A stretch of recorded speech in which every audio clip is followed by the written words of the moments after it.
ఇది ప్యూర్లీ నాకు శ్రీధర్కి మధ్య జరిగింది. పార్టీని ఇన్వాల్వ్ చేయట్లేదు నేను. అతను ఆక్యుపేషన్ అది. ఇప్పుడు వీణా అంటే జూనియర్ అసిస్టెంట్ గ్రామ పంచాయత్ ఆఫీస్ అన్నట్టు Sridhar MLA Janasena. That is it.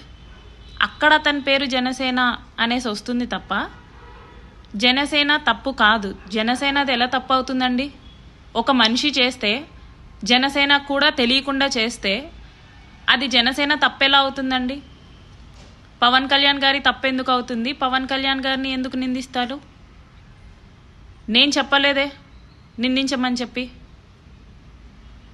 నేనెవ్వరికి vakalat కూడా ఇవ్వలేదు. సో ఇది ప్యూర్లీ పర్సనల్ ఇష్యూ, లీగల్గా వెళ్తున్న ఒక పర్సనల్ ఇష్యూ. నేను క్లారిటీ ఇద్దాం అనుకుంటున్నాను, అందుకే ఈ వీడియో చేస్తున్నాను. ప్రత్యేకంగా అన్ని రాజకీయ పార్టీ వాళ్ళకి, రూలింగ్ పార్టీ వాళ్ళకి, అపోజిషన్ పార్టీ వాళ్ళకి ఇది ప్యూర్లీ ఒక personal issue between a men and women. అంతే. మీరు అలాగే చూడండి, పార్టీలని ఇన్వాల్వ్ చెయ్యకండి. నేను అయితే పార్టీని ఇన్వాల్వ్ చెయ్యలేదు. నేను అతన్ని మాత్రమే, that single person I'm involving, అంతే. అండ్ ఇంకొకటి, పవన్ కళ్యాణ్ గారు, మీకు శ్రీధర్ ఎంతో నేను కూడా అంతే అండి.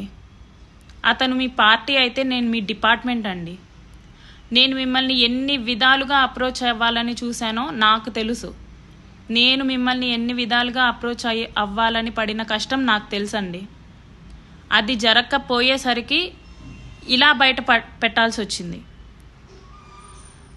అది కూడా మీ దగ్గరికి చేరుతుందని చెప్పేసే బయట పెట్టాల్సి వచ్చింది. ఎందుకంటే నేను మిమ్మల్ని కాంటాక్ట్ అయ్యే పద్ధతిలో, ప్రకారంలో, ప్రాసెస్లో, నేను మిమ్మల్ని కాంటాక్ట్ అయ్యే ప్రాసెస్లో మీ వాళ్ళు మీకు ఏం కన్వే చేస్తున్నారో అనేది నాకు తెలీదు.